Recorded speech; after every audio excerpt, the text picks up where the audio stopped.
el discípulo y su vida de obediencia. Y antes de que comencemos a hablar acerca de lo que hace el discípulo y cómo vive esta vida de obediencia, creo que debemos cimentar qué es la palabra obediencia.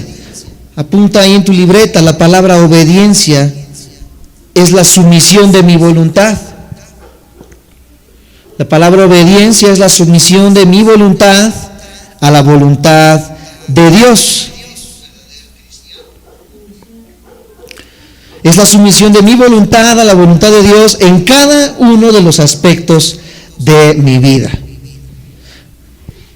Di conmigo, obediencia es la sumisión de mi voluntad a la voluntad de Dios. Tú tienes sueños, tú tienes anhelos, tú tienes deseos, tú tienes ganas de hacer, de emprender, de desempeñar, pero la palabra de Dios nos habla y nos demanda vivir una vida en obediencia. Di conmigo una vez más, obediencia. Y esta vida de obediencia, según la palabra de Dios, es someter todos mis sueños, es someter todos mis anhelos, es someter todo lo que yo deseo de hacer a la voluntad de Dios, no a mi voluntad. Mi voluntad me dice que haga cualquier cosa, mi voluntad me dice que haga y deshaga, pero dice la palabra de Dios que mis deseos deben de estar puestos y sometidos a la voluntad de Dios en cada aspecto de mi vida. El error más grande de la iglesia cristiana hoy en día es de que queremos someter la voluntad de Dios solamente a algunos cuantos aspectos de mi vida. Por ejemplo, la voluntad de Dios es que yo me congregue. Bueno, cumplo con congregarme un domingo a la semana. Pero cuando se trata de tomar una decisión en el diario vivir, por ejemplo, el joven que está a punto de darse de novio con una jovencita, la palabra de Dios nos dice que no nos unamos con yugo desigual, que tenemos que unirnos con una persona que tenga los mismos ideales, que siga a Cristo, que sea cristiana, etcétera, etcétera. Pero la persona dice, no, es que sí está bien que yo vaya a la iglesia, pero ya sobre mi novia yo decido. Yo soy el que tomo las riendas de mi vida en ese aspecto. Y nos damos cuenta cómo no queremos someter todas las áreas de nuestra vida a la voluntad de Dios. Podemos decir, bueno, yo creo que la voluntad de Dios es que haga esto, pero es que yo siento una corazonada dentro de mí que debo de hacer esto otro, que debo de emprender este negocio, que debo de irme a otro país, que debo de irme a otro estado, que debo de hacer cualquier otra cosa que yo siento que es lo correcto. Amado hermano y amada hermana, la vida de obediencia es someter todos, digo conmigo todos, una vez más todos, los aspectos de mi vida a la voluntad de Dios. El trabajo, la escuela, mi matrimonio, mi noviazgo, mi vida en la iglesia, mi vida fuera de la iglesia, mis deseos, mis anhelos deben de estar caracterizados por la marca de la voluntad de Dios. La obediencia, amados hermanos, es, escucha, la evidencia de una genuina conversión. ¿Cómo sé que yo verdaderamente he sido un cristiano, que yo he sido regenerado? Porque este nuevo cristiano, esta vida que ha sido regenerada, comenzará a vivir una vida ¿de qué? ¿De desobediencia? ¿De hacer lo que la persona quiere? De decir, bueno, yo hago lo que quiero, pues ya acepté a Jesús en mi corazón y a ver qué pasa. El que ha verdaderamente sido regenerado, el que ha nacido de nuevo, vive una vida obediente. Una vida obediente. ¿Qué caracteriza el ser un buen hijo con un buen padre? El que el hijo es ¿qué? Obediente. De igual manera nosotros como hijos de Dios, algo que nos caracteriza es vivir una vida obediente. Obediencia a medias es desobediencia según la Biblia.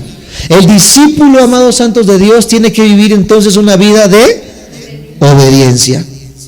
Si persisto en desobediencia,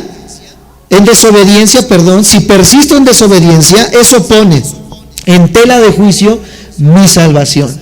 Cada vez que nosotros vemos una persona que es desobediente en la congregación, que sabe la persona qué debe de hacer, que el pastor le invita, le incita a qué debe de hacer. La palabra de Dios nos exhorta a qué debemos de hacer, pero nosotros como liderazgo nos damos cuenta de que la persona no quiere obedecer ni someterse, número uno, a la voluntad de Dios, número dos, a las autoridades que Dios ha puesto como iglesia. Amados hermanos, nosotros ponemos en serias dudas que esta vida haya realmente sido regenerada, que esta vida sea salva, porque una vida que vive en un espíritu de anarquía, una vida que vive en un espíritu de rebeldía continua, de querer hacer lo que ella quiere ser, aunque aparente obedecer en ciertas áreas, no puede ser una persona que ha sido verdaderamente regenerada. Vuelvo a repetir, obediencia a medias no es obediencia. Obediencia a medias es desobediencia. Vamos a leer San Juan capítulo 8 versículo 31 para ir sentando la base de nuestro estudio. San Juan capítulo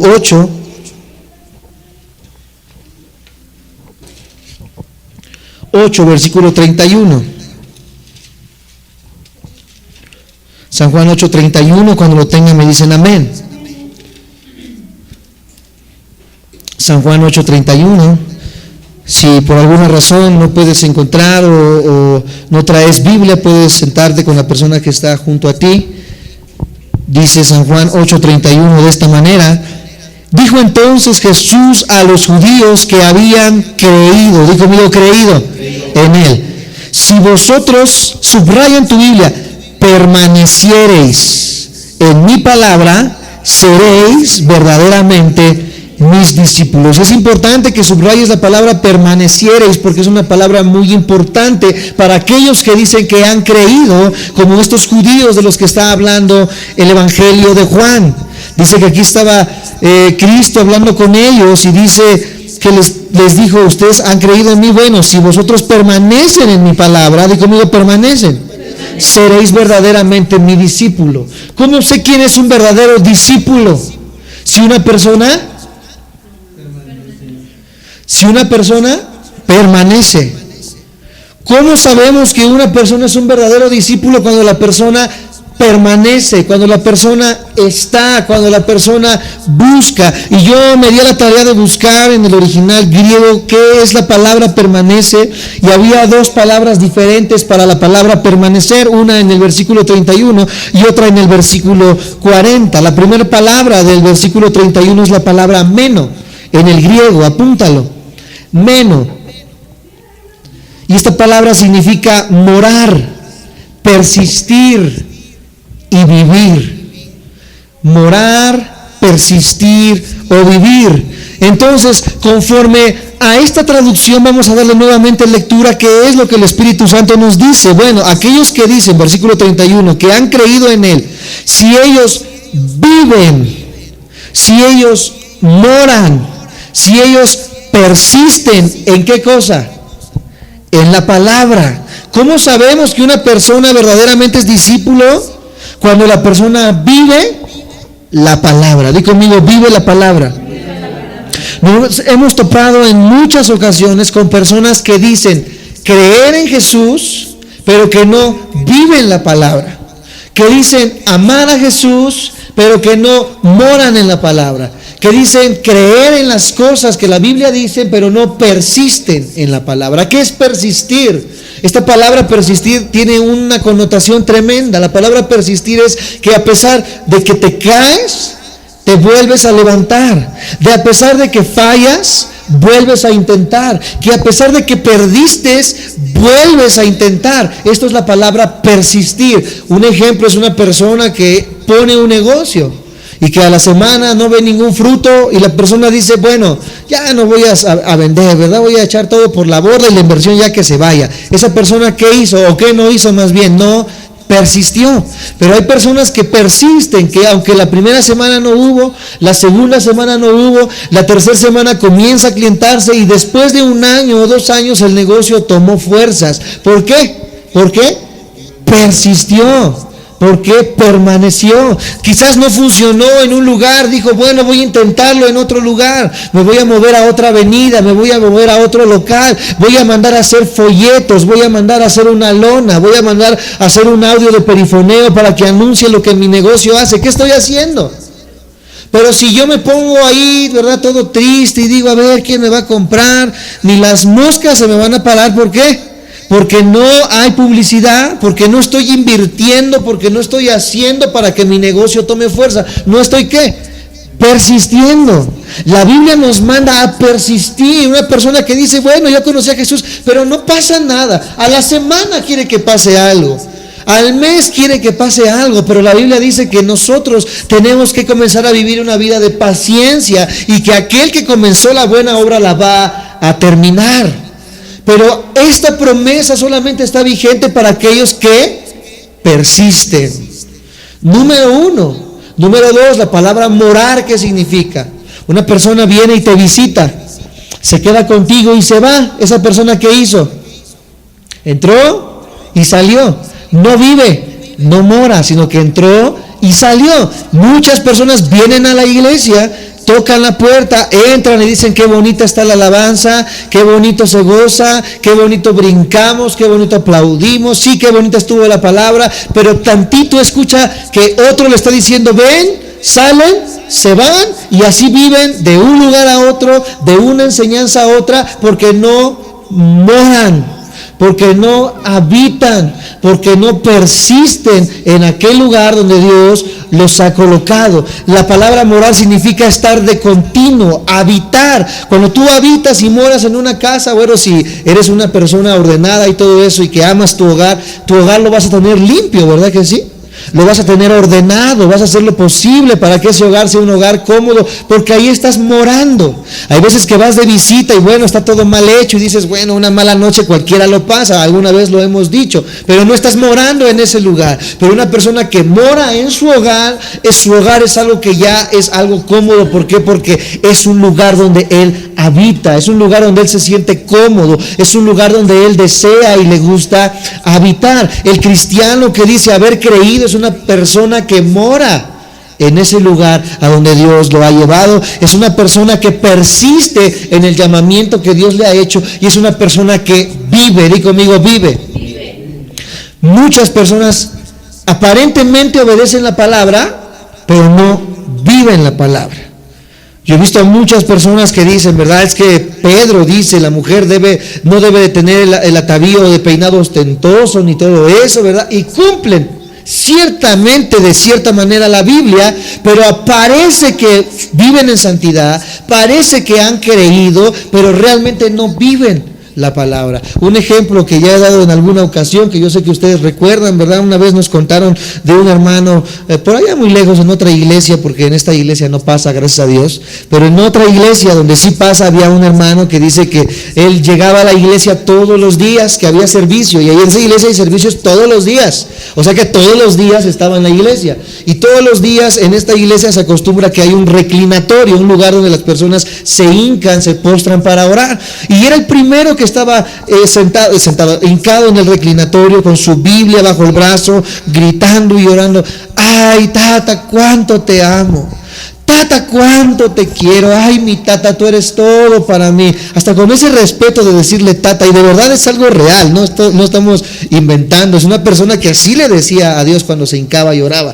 Y todos decían, wow, este hermano, cuánto amor, cuánto fervor tiene para la oración. Este es un guerrero de oración porque todos los días está clamándole al tata. Bueno, un día se le ocurrió preguntarle el pastor a esta persona y le dijo, oiga, mi hermano, ¿usted no es casado?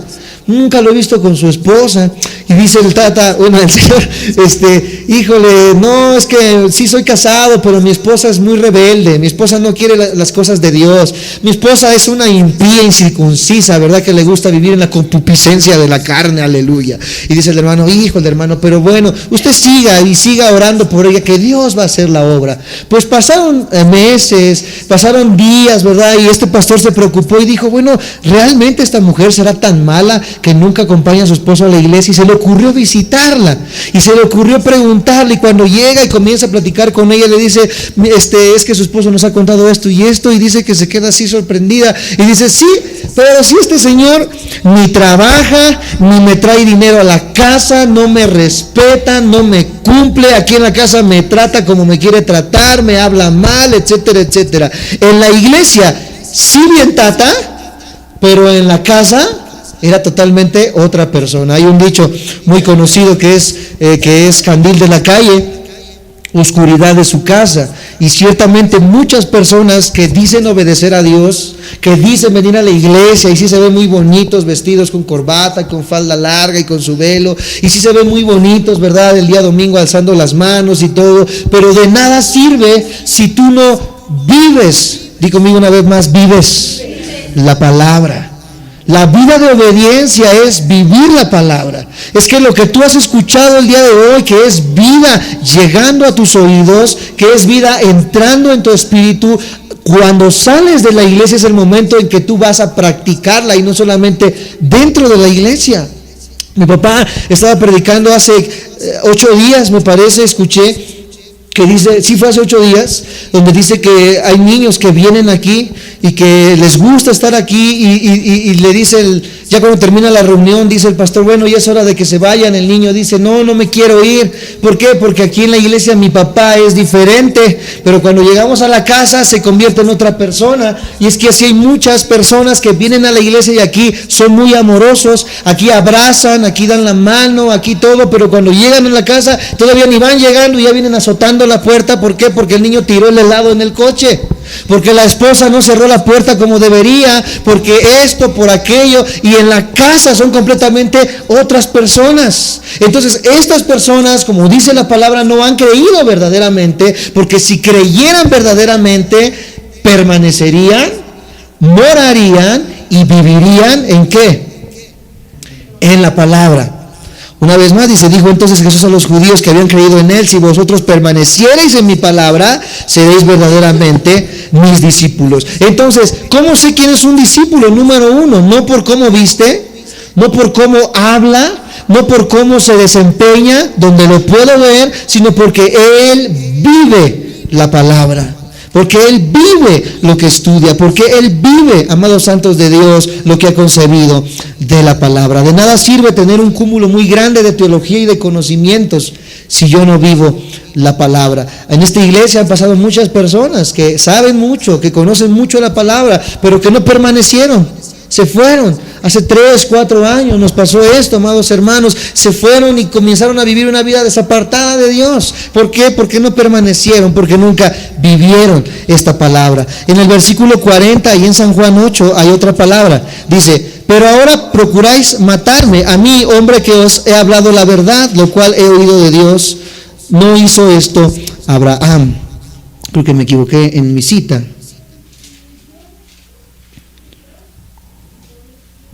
Sí. Pero la segunda palabra que quería decirles, que estaba por aquí en estos versículos, es la palabra istemi. Si lo puedes apuntar. Istemi, sin acento, con 2 is latinas. Istemi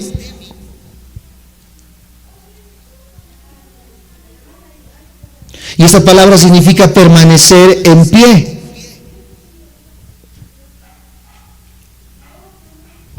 Permanecer en pie, que básicamente es la palabra persistir. Una persona que por más que el mundo la tambalea, por más que los problemas los tambalean, por más que las causas y motivos que haya se tambalean, esta persona permanece en pie. Juan enfatiza entonces esta idea aún más fuerte en Primera de Juan capítulo 2, acompáñenme por favor, esta misma idea de permanecer. Primera de Juan capítulo 2, versículo 3 al 4.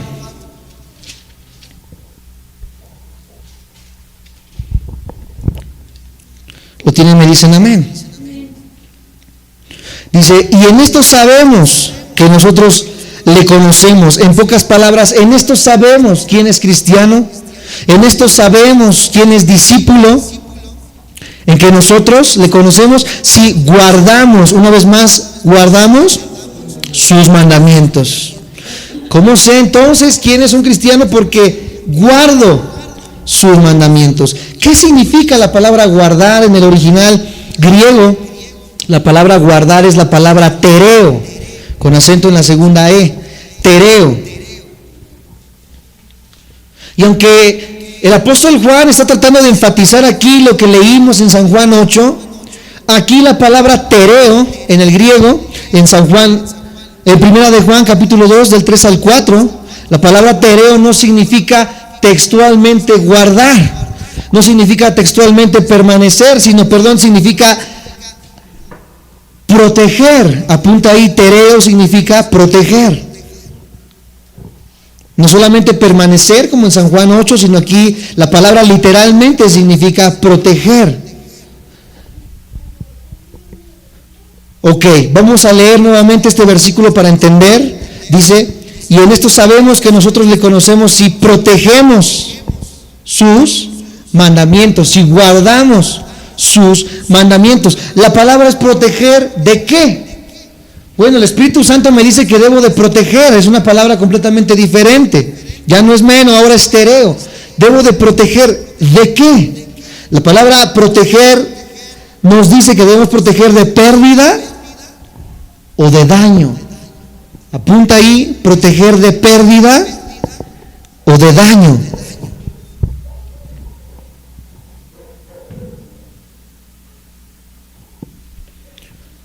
Como ejemplo, amados santos de Dios, de que podemos perder de daño o podemos perder nuestra línea o nuestra visión, tenemos el ejemplo de los judíos en el Antiguo Testamento. Vemos cómo estos judíos, cuando Moisés estaba con ellos, estaban alegres, fluyó agua de la roca, su ropa nunca se desgastó, comieron maná, etcétera, etcétera. Cuando Moisés sube al monte, ellos habían vivido con Moisés, ellos habían escuchado a Moisés, ellos habían aprendido de Moisés, pero solamente Moisés sube al monte por un tiempo a traer los mandamientos, y en ese tiempo en que Moisés sube al monte, todo el pueblo no guardó los mandamientos, todo el pueblo se perdió en lo que habían aprendido de Moisés. ¿Y qué hizo este pueblo? Le dijeron a Aarón, necesitamos que nos hagas un Dios, porque no sé si Moisés va a regresar o no. Y Aarón no dice nada, y el pueblo comienza a hacer una vaca de oro o un becerro de oro donde todos comienzan a alabarle. El pueblo, amados santos de Dios, que no guarda los mandamientos, que no los protege, termina ¿qué?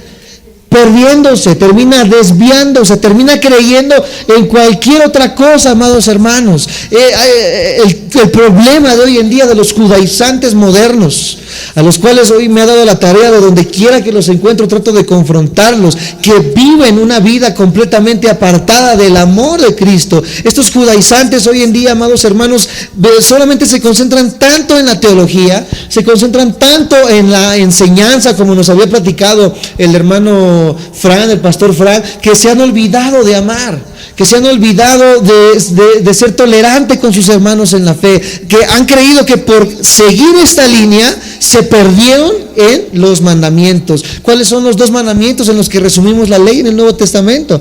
Amarás a Dios por sobre todas las cosas y a tu prójimo.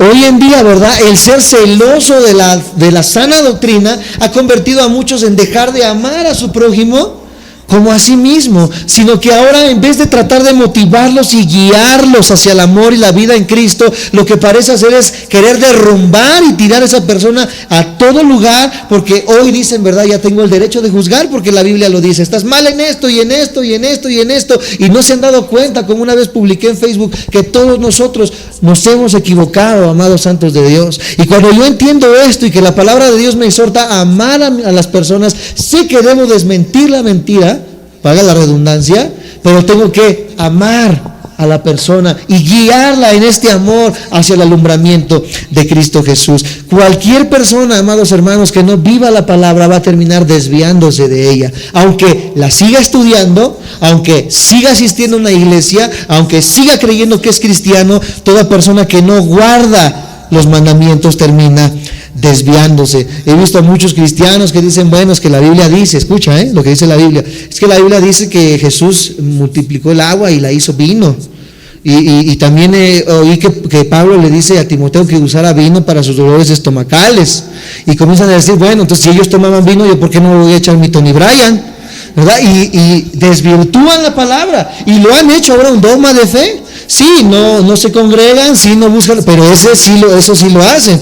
Bueno, me voy a echar, ¿verdad? Mis 2 de gimador, mis 5 de cabrito y así me la voy, ¿verdad? Ya ni siquiera lo hacen solamente por remedio, sino que ya les gustó sentirse mareados, ya les gustó el efecto del alcohol. Amados hermanos, nos desviamos y comenzamos a hacer la palabra a nuestra manera.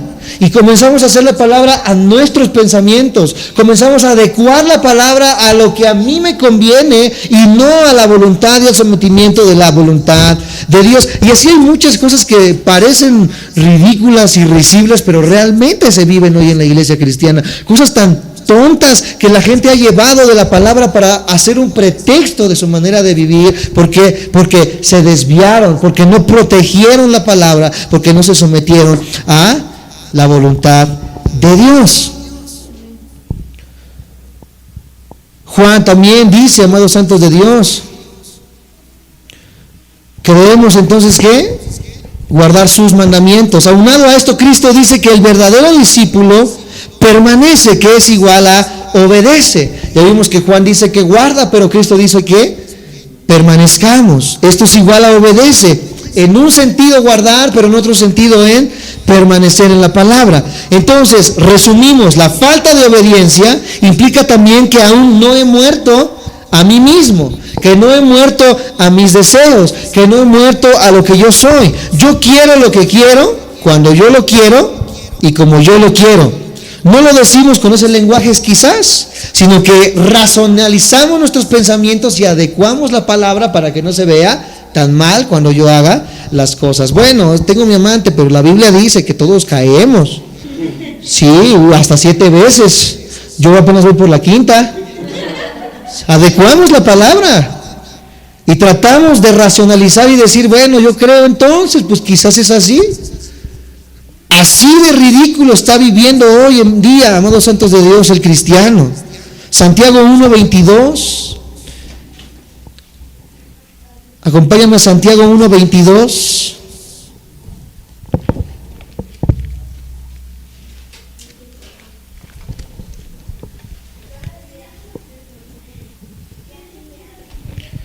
Santiago 1, versículo 22, ¿lo tienen? ¿Me dicen amén?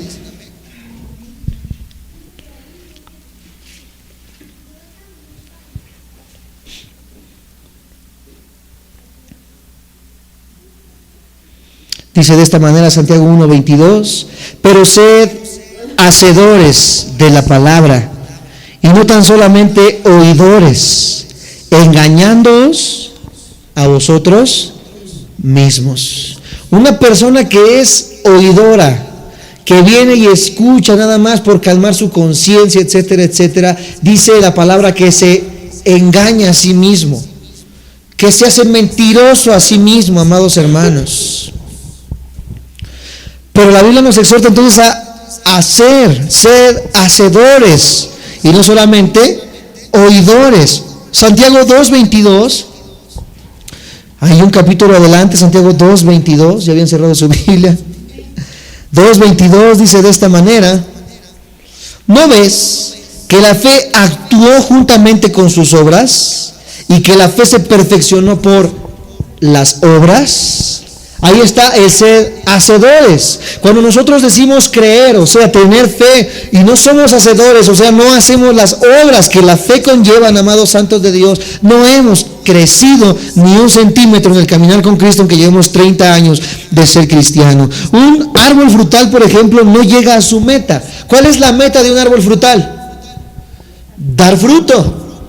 Puede estar muy bonito el árbol, puede dar unas hojas bonitas, puede de verdad verse muy grande, pero si ese árbol no da fruto, no cumplió ¿qué? Su meta, no cumplió su propósito. De igual manera, cualquier persona que dice haber creído, pero no da fruto, no ha cumplido entonces su propósito, no ha hecho por obra lo que ha escuchado, no vive una vida cambiada, no vive una vida regenerada. En pocas palabras, no es un cristiano. Tenemos que ser hacedores de la palabra y no simplemente oidores. Ese mismo versículo, amados hermanos, nos aseguró que cuando somos oidores y no hacedores, nos engañamos a nosotros mismos. Y el hombre es el maestro del engaño. El ser humano es el maestro del autoengaño. Esa es la mejor forma de conseguir lo que queremos sin sentir remordimiento en nuestra conciencia. Nos engañamos a nosotros mismos. Hicimos algo que le desagrada a Dios, pero decimos, ay, otros hacen cosas peores. ¿Verdad que alguna vez lo has pensado, lo has dicho? Yo también lo he hecho. Ay, otros hacen cosas peores. Me estoy autoengañando a mí mismo porque sé que estoy fallando a Dios. Sé que estoy haciendo las cosas mal, pero adecuo, racionalizo y digo, otros hacen cosas peores. Otros violan, otras matan. No creo que esto sea pecado delante de Dios, ¿verdad? Eso sí deberían de estar castigados por Dios, no por esta cosita que yo acabo de hacer. Bueno, pues un amante, ¿verdad? O un robo, cualquier cosa. No es nada a los narcotraficantes, no es nada a los que están matando allá afuera. Pero la palabra de Dios dice, no te engañes a ti mismo. No te autoengañes, porque todo, amados santos de Dios, lo que desagrada a Dios, nos aparta de esa relación para con Dios. Alguien fue al psiquiatra una vez porque tenía poca fuerza de voluntad y tenía mucho remordimiento de conciencia. Él quería dejar de drogarse, de fumar, de tomar, y él decía, es que yo no puedo hacerlo, tengo muy poca voluntad, pero me siento mal en mi conciencia por lo que estoy haciendo. Y el psiquiatra le preguntó, ¿quieres que trabajemos para fortalecer tu voluntad? O sea, ¿quieres que trabajemos para que tú te hagas más fuerte y digas, ya no quiero beber, ya no quiero tomar? Y el paciente responde, no, sí quiero seguir tomando y fumando, pero quiero que me dé algo para adormecer mi conciencia. Está como el chiste que luego les digo, llega un borrachito y le dice al pastor, pastor, gracias a Dios ya no tengo ganas de tomar. Gracias a Dios, digo, sí, ahora tomo sin ganas. Personas que adormecen su conciencia. Personas que dicen, bueno, ya con que ya voy y siembro a la iglesia y doy, y ya con eso yo creo que ya se quita mi culpa. Bueno, hice algo gravísimo, pero voy y ayudo a alguien, voy y le doy de comer al niño desamparado, voy y hago esto o aquello. Eso calma la conciencia del ser humano, pero nos autoengañamos porque el mal no se ha erradicado dentro de nosotros. El mal sigue ahí, pero estamos, ¿qué cosa? Adormeciendo nuestra conciencia. Santiago 1:23, espero no lo hayan perdido. Santiago 1:23 dice de esta manera, 23 y 24.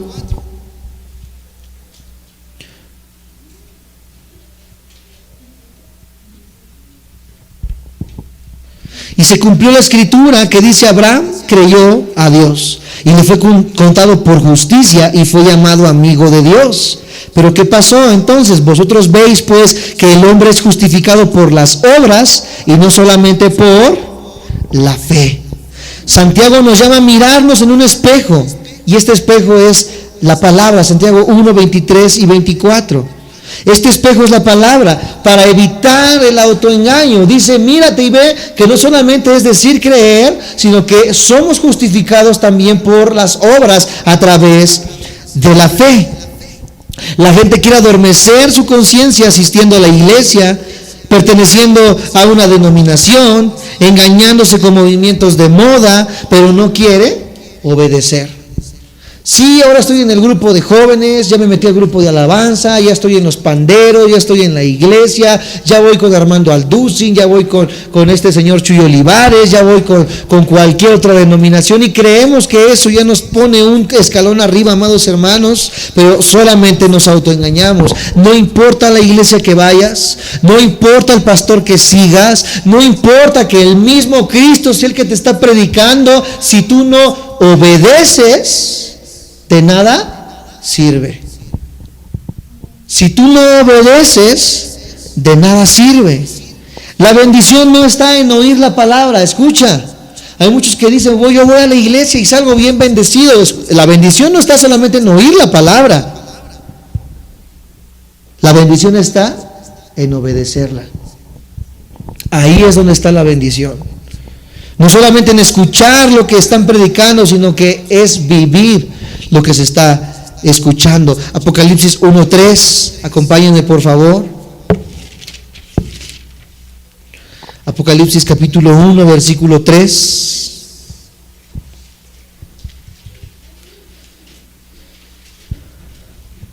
Cuando lo tengan me dicen amén. Dice, bienaventurado el que lee y los que oyen las palabras de la profecía y guardan las cosas que en ella están escritas, porque el tiempo está cerca. Si bienaventurado es el que lee, también el que escucha, pero bienaventurado más aún el que guarda, el que practica, el que vive las palabras de este libro. Y hay una advertencia al final. No solamente las guarda por guardarlas, sino que, amados hermanos, el tiempo está cerca. El tiempo está cerca. ¿Qué tiempo es, amados santos de Dios? El tiempo de nuestra redención. El tiempo donde el mundo va a sufrir las calamidades más grandes por haber desobedecido lo que la palabra de Dios nos decía, lo que Dios era, y al haberle rechazado, amados santos de Dios. Por eso la Biblia nos invita y nos demanda, ahora que aún estamos a tiempo, obedezcamos la palabra. Cada vez que alguien les dice, bueno, mira, vamos a la iglesia, espera, no, déjame, dame más tiempo, mira, es tiempo de que cambies, mira, espérate tantito, es que siento que todavía no es el tiempo, y así se la llevan, es que tengo esto, tengo aquello, espérame, tengo mejores cosas que hacer. La Biblia dice, apresúrate, porque el tiempo se acerca, porque va a llegar un momento en que ya no te van a decir ven, va a llegar un momento en que ya no te van a exhortar, va a llegar un momento en que ya no va a haber nadie que te invite, sino que el tiempo se habrá acabado y la ira y el juicio de Dios es lo que llegará a tu vida por no guardar la palabra. Muchos cristianos marcan su Biblia. ¿Cuántos marcan su Biblia, verdad? Y le ponen ahí color rosa, color amarillo, color verde, pero no permiten que la Biblia los marque a ellos. Marcan la Biblia, pero la Biblia no los ha marcado ni un poco. Cuando llega la hora de la disyuntiva de pecar o no pecar, de hacer o no hacer, el cristiano no recuerda la Biblia. La Biblia es lo último que recuerda, y el cristiano, entre comillas, va a pecar. ¿Por qué? Porque la Biblia no ha marcado verdaderamente sus vidas. ¿Qué requerimos o qué se requiere para la obediencia? ¿O qué requiere la obediencia, amados hermanos? Número uno, la obediencia requiere conocer la palabra. Y conmigo, conocer la palabra.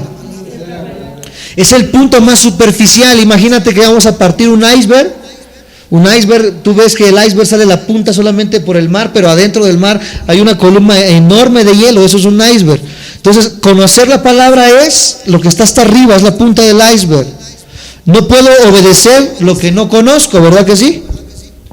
Muchos caminan en desobediencia por ignorancia. Bueno, dices, bueno, ellos desobedecen la palabra, pero no conocen la palabra. Entonces no hay ahí tanta demanda, como lo vamos a ver un poco más adelante en Romanos capítulo 2, aquellos que mueren sin la conciencia de la palabra. Pero aquel que ya conoce la palabra ya tiene una marca, ya tiene una línea de dónde debe cruzar y dónde no debe de cruzar. Por eso la obediencia requiere conocer ¿qué cosa? La palabra. Pero escucha, mi ignorancia no me libera de ser juzgado por Dios. Lucas 12:47, acompáñenme por favor. Yo creo que aquí vamos a permanecer un poco, así que no lo pierdan. Lucas 12, versículo 47. 12:47.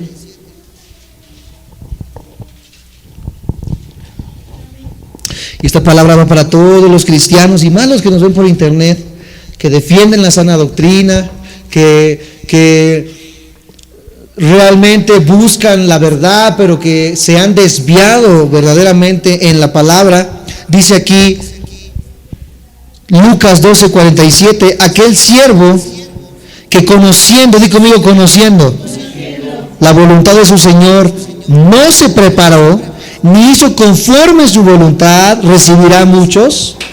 Ok, hay dos cosas que debemos notar aquí. Número uno, que él conocía, pero número dos, que él no hacía, no se preparó. Conocía, pero no hacía. ¿Qué es lo que es la recompensa de una persona que conoce, pero no hace? Aquí dice que recibirá muchos azotes, recibirá un castigo, amados santos de Dios. Entonces, mi ignorancia no me libera de ser juzgado por Dios. El grado de castigo es proporcional a la medida de la conducta infiel de la voluntad de Dios. ¿Cuánto la persona va a sufrir después de esta vida Porque no nada más se va a sufrir en esta vida. La palabra nos enseña que habrá otro lugar donde las vidas que no obedecieron la palabra de Dios estarán por la eternidad sufriendo. Pero ¿cuál será la medida de este sufrimiento, amados santos de Dios? En medida de la conducta infiel de la voluntad. Va a haber diferentes niveles de sufrimiento, amados hermanos. Pero ¿cómo crees? Vamos a ver lo que la Biblia dice. Mateo 10, 14 al 15. Mateo 10, 14 al 15. Cuando lo tengan me dicen amén. Dice de esta manera Mateo 10, 14 al 15. Y si alguno no os recibiere, ni oyere vuestras palabras, salid de aquella casa o ciudad y sacudid el polvo de vuestros pies. De cierto os digo que en el día de ¿qué? Será más tolerable el castigo para la tierra de Sodoma y de Gomorra que para aquella. Estamos viendo nuevamente la relación entre el conocimiento, la desobediencia y el grado de castigo y de sufrimiento que van a tener las vidas. Número 1, dice que aquí alguien fue y predicó, pero que no hizo caso. Dice, si no te hizo caso, no te preocupes, déjalo.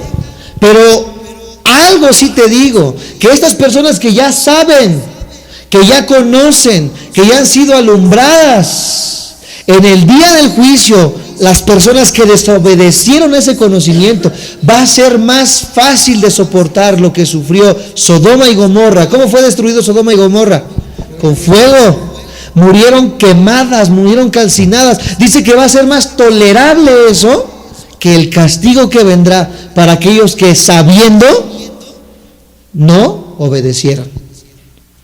Y aquí es donde comienza a ponerse la piel chinita y los pelos de punta. Porque entonces, amados santos de Dios, tenemos una responsabilidad enorme, aquellos que decimos defender la sana doctrina.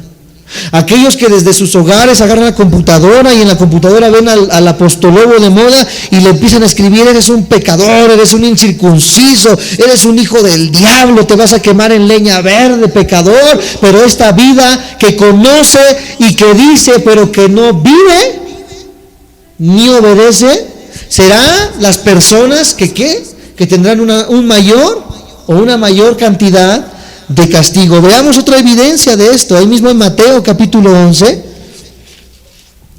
Mateo 11, versículos 20 al 24. Dice de esta manera: entonces comenzó a reconvenir a las ciudades en las cuales había hecho muchos de sus milagros, porque no sabían qué cosa. Diciendo: ay de ti, Corazín, ay de ti, Betsaida, porque si en Tiro y en Sidón se hubieran hecho los milagros que han sido hechos en vosotras, también a que se hubieran arrepentido en silicio y en ceniza. Por tanto os digo que en el día del juicio, nuevamente dice, será más tolerable el castigo para Tiro y para Sidón que para vosotras. Y tú, Capernaum, que eres levantada hasta el cielo, hasta el Hades serás abatida, porque si en Sodoma se hubieran hecho los milagros que han sido hechos en ti, habría permanecido hasta el día de hoy. Por tanto os digo que en el día del juicio será más tolerable el castigo para la tierra de Sodoma. O sea, ninguna de las dos van a dejar de ser castigadas. Dice que Sodoma va a ser castigada y que Sidón va a ser castigado, pero va a ser más tolerable el castigo para una que para otra. ¿Cuál es la diferencia? Aquí dice que en Sodoma no se vieron los milagros que en estas tierras y en estas regiones se vieron. Hoy en día, todos los que nos ven por internet y que dicen: yo voy a una iglesia donde hay milagros, donde cae polvo del cielo, donde cae diamantes. La palabra de Dios dice que si tú has experimentado un milagro, una sanidad, algo que la ciencia no puede explicarse, y tú has visto el poder de Dios, dice que si tú has vivido esto y no vives conforme a la voluntad de Dios, cuidado, porque tú tienes una mayor cantidad de posibilidad, amados santos de Dios que nos ven y que nos escuchan aquí, de tener un mayor castigo, aún de los que no recibieron y no conocieron ni vieron los milagros que Dios ha manifestado. Aquí tuvimos el caso de un joven que tuvo un problema en el hígado y estaba a punto ya de ser operado y era una operación muy difícil, quizás hasta de muerte. Y mi mamá siempre Dios la ha usado mucho en el área de acuerdo a su voluntad de las sanidades, y mi mamá oró por esta persona y le pidió a Dios, y esta persona dijo sí, me arrepiento, etcétera, etcétera. Y de una operación tan difícil este joven salió como si nada, ¿verdad? Está sano y todo, pero después de ni siquiera un mes, yo creo que salió del hospital, comenzó a alejarse de la iglesia. Hoy en día, ¿verdad? Ya bebe, toma y hace de todo, otra vez echándole a su hígado como si nada hubiera pasado, y se olvidó de lo que había dicho y lo que había hecho por la palabra de Dios y lo que Dios había hecho en su vida, este milagro tan grande de haberle dado una segunda oportunidad. A todas estas personas que han experimentado y han vivido este tipo de cosas, amados hermanos, estas personas tendrán un mayor castigo según lo que dice la palabra de Dios. Nadie va a estar exento al castigo. El que sabía menos que el que sabía más, pero sí va a haber una mayor cantidad de castigo para el que sabía más que para el que conocía menos. Marcos capítulo 6 versículo 11, para seguir dando evidencias de esto. Marcos capítulo 6 versículo 11.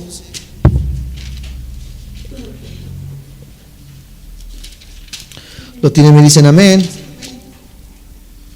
Dice de esta manera: y si en algún lugar no recibieren ni oyeren, salid de allí y sacudid el polvo que está debajo de vuestros pies, para testimonio a ellos. De cierto os digo que en el día del juicio será más tolerable nuevamente el castigo para los de Sodoma y Gomorra que para aquella ciudad. Hebreos 10:29, el apóstol Pablo dándonos también evidencia de esto. Hebreos 10:29 dice de esta manera: ¿cuánto mayor castigo pensáis que merecerá el que pisoteare al Hijo de Dios y tuviere por inmunda la sangre del pacto, en la cual fue santificado e hiciera afrenta al Espíritu de la gracia? ¿Cuánto mayor castigo tendrá aquel que, conociendo la verdad, pisoteó la sangre de Cristo, pisoteó el perdón, pisoteó la gracia, amados santos de Dios, que Él nos tuvo, que habiéndonos rescatado del hoyo y la pudedumbre y la basura que éramos, seguimos revolcándonos en los mismos pecados, aún conociendo, amados santos de Dios, la gracia que Dios nos tenía? Dice el apóstol Pablo: ¿cuánto mayor castigo pensáis que merecerá el que pisoteare al Hijo de Dios? Todo en este contexto, y comparamos entonces que entre más conocimiento, mayor castigo si no obedezco, y entre menor conocimiento, menor castigo también si desobedecemos. Pero algo es seguro: nadie escapa al juicio de Dios. A los que dicen, bueno, entonces si a los que mucho se les da, mucho se les va a demandar, pues ya no vengo a estudiar, nada más vengo a cantar. No te vas a escapar al juicio de Dios. Aquí no importa que sepas mucho, seas poco, todos van a sufrir el juicio de Dios. Pero aquellos que dicen saber más, que dicen conocer más y que dicen entender más la palabra de Dios, mayor será el castigo y el pollito que tienen aparte cuando el día del juicio de Dios venga en contra de ellos, amados hermanos. Creo que esto debe de motivarnos. Creo que esto debe de alentarnos como iglesia, que aquellos que nos llamamos cristianos, que aquellos que hemos dicho conocer la palabra de Dios, vivamos una vida de temor y de temblor a las cosas de Dios. Que dejemos de jugar a la iglesia, que dejemos de jugar al ser cristiano, que debemos de jugar a decir que pertenezco a una iglesia, y que comencemos a tomar muy en serio lo que la Biblia nos dice, porque a veces lo tomamos solamente como un cuento de hadas, como algo que quizás va a pasar, pero no sé cuándo. Amados hermanos, nadie va a escapar al juicio de Dios, nadie puede burlar a Dios. Y hoy que nosotros conocemos y hemos escuchado su palabra el día de hoy, vengamos a sus pies y reconozcamos, amados santos de Dios, que de Él es mi obediencia, que debemos someternos a Él, que debemos de buscarle con todo nuestro corazón y nuestro amor. Pongámonos de pie.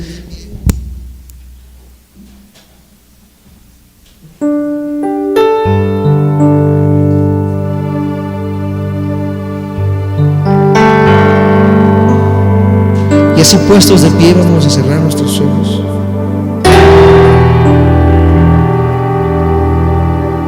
Señor Jesús, gracias te damos en esta hora por hablar a nuestros corazones a través de tu palabra.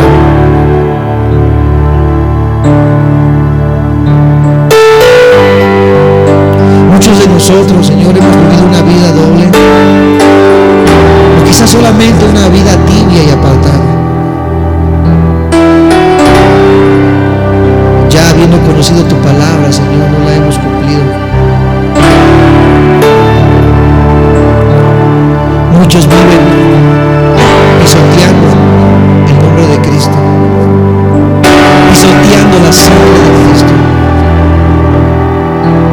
Muchos viven dudosos. Hay muchos que conocieron tu palabra de pequeños, de niños, pero que hoy en su edad adulta se han desviado. Hay muchos que saben de ti, pero por alguna razón se han apartado. Señor, nos conmueve hasta el alma en saber que nadie escapará a tu juicio, y que aún mayor castigo será para aquellos que te han conocido, pero que deliberadamente desobedecían tu palabra.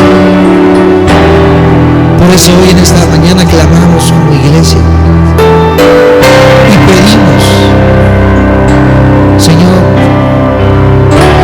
preserva a los santos, aquellos que ya te han conocido, Señor, que tu Espíritu Santo les convenza de pecado. Aquellos que ya te han conocido, Señor, que tu Espíritu Santo les convenza en su corazón que la vida que están llevando no es la vida que deben de llevar, que aquel que se llama cristiano es una persona que debe de obedecer, es una persona que debe de someterse a tu voluntad. Perdónanos si te hemos fallado, perdónanos, porque sabemos que lo hemos hecho más de una ocasión, mi Dios. Si quiero conocerte más, pero en medida que voy conociéndote, Señor, quiero obedecerte, quiero rendir mi vida a ti, quiero rendir todo lo que soy a ti, Señor.